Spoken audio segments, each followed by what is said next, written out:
morning everyone. Now in the previous two videos we have understood how to make the best of an interview, how to dress well for an interview.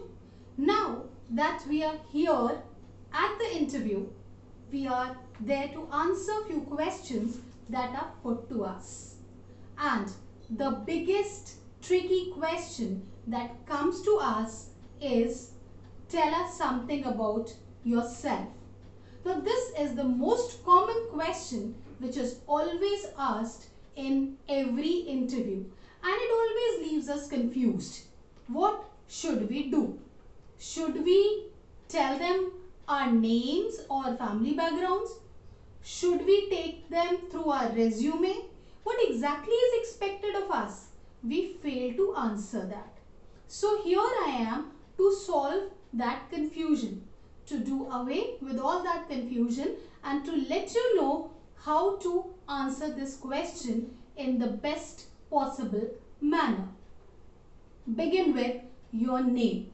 But when we begin with the name, we have to understand a few things. We are not expected to use titles with the names. We are not expected to use myself with the name. How I should tell my name? My name is Bhavna Singh, not my name is Mrs. Bhavna Singh or Miss Bhavna Singh. No titles used. Neither should I say myself Bhavna Singh. Myself is a possessive pronoun which should not be used with any name. So the first thing when you introduce yourself is telling your name without using the title, without using myself with it. You can tell them about your native place, but make sure you don't give a bland name of a city. Rather than saying I come from Kolkata, you can say I hail from the city of joy, Kolkata. That adds to it. After you have given your name and your native place, if you have work experience, move to that. And when you give your work experience, always give the position you've held in that company, the name of the company, the responsibilities, key areas that were given to you, and if you have made certain achievements in those areas, those achievements need to be mentioned there. Your latest job first. Always keep this thing in mind. Whenever you are sharing your work experience or your educational qualifications, always move backwards.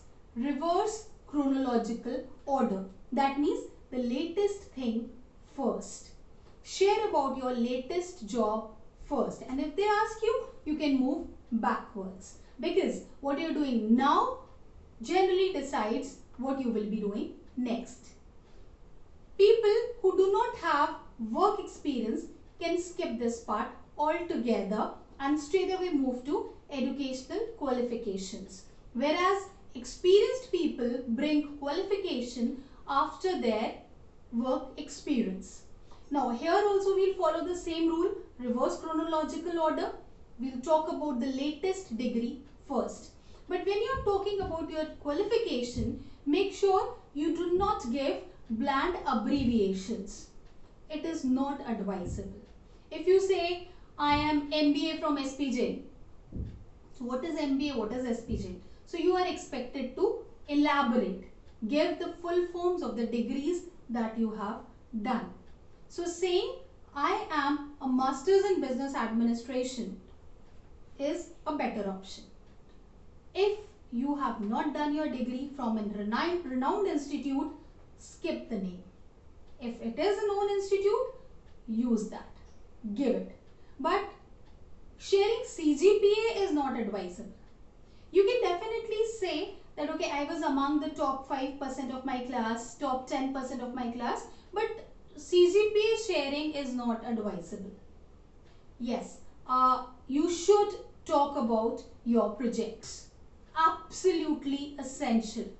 Talk about your projects, whatever you have done in your degree, in your postgrad, whatever projects you have undertaken and what all things have these projects taught you. You should mention all those things. If you have had some additional qualifications, you have done some certification courses, you have done some workshops, some seminars, do talk about them if they are relevant to the position that is on offer. Now, after you have shared your educational qualifications, you need to see basically all these things are given in your resume. They might not be very keen to know all these things. What they are keen at, they want to know you as a person, as an individual. So here you're supposed to share your strengths. Now, just saying that I am result oriented, I am dedicated, I am committed won't solve. How you are expected to share your strengths? You have to add some mini stories proving, vouching that you have all these things. For example, you say that I have leadership skills in me. So how does it prove? So you can say I was a captain of football team in my college. And obviously a football team captain must have leadership skills. And I have won so many titles, so many competitions, so many tournaments with my team. So that shows that yes, you have good leadership skills. So always combine your strengths with some other things. There are many other things that can be mentioned in your strengths. Hobbies and passions. Hobbies and passions should be expressed, but again not at length, not too much. You can talk about them and incorporate your strengths in the hobbies and all.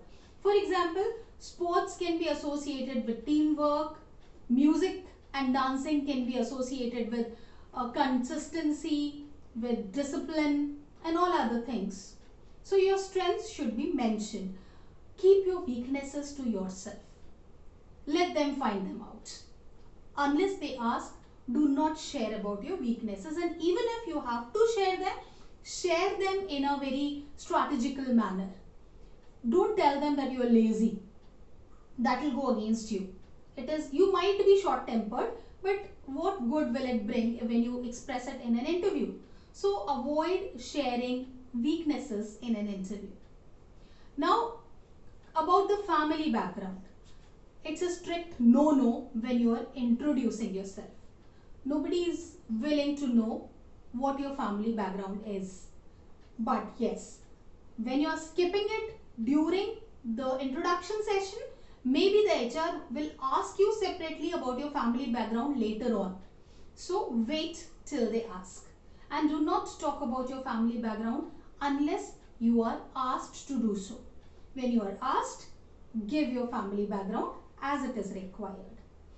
Few more things that you have to keep in mind that I keep on telling you people. There are certain things which you have to use wherever you are. A good smile, a confident look, a nice posture, and all these things will not fail ever. They'll always take you to new heights. And all these things that I have given you so far, they should be limited to 1 minute maximum. That means your introduction session should not exceed 1 minute ever. I have prepared a model introduction that I would like you people to go through and understand. You all can prepare your introduction based upon this but please do not memorize it. You should not sound like a robot there. You should have written it down, you should have rehearsed it, but let's not memorize and blurt it out there. Okay, so please pay attention to what I have written about myself here. My name is Bhavna Singh. I hail from the Pink City, Jaipur. I am a graduate in Information Technology with specialization in Artificial Intelligence. My final year project was on developing an ERP software. That project has developed resource optimization and team management in me. During my work breaks, I enjoy sports and music, and these activities have helped me keeping fit, consistent and disciplined. Presently, I am looking for an opportunity to work with an organization that can help me exploit my software skills and innovative thinking. I feel your company can provide me with a conducive environment. Thank you very much. So guys, hope this video will help you. And if you find these tips helpful, please like and subscribe the video. Thank you very much.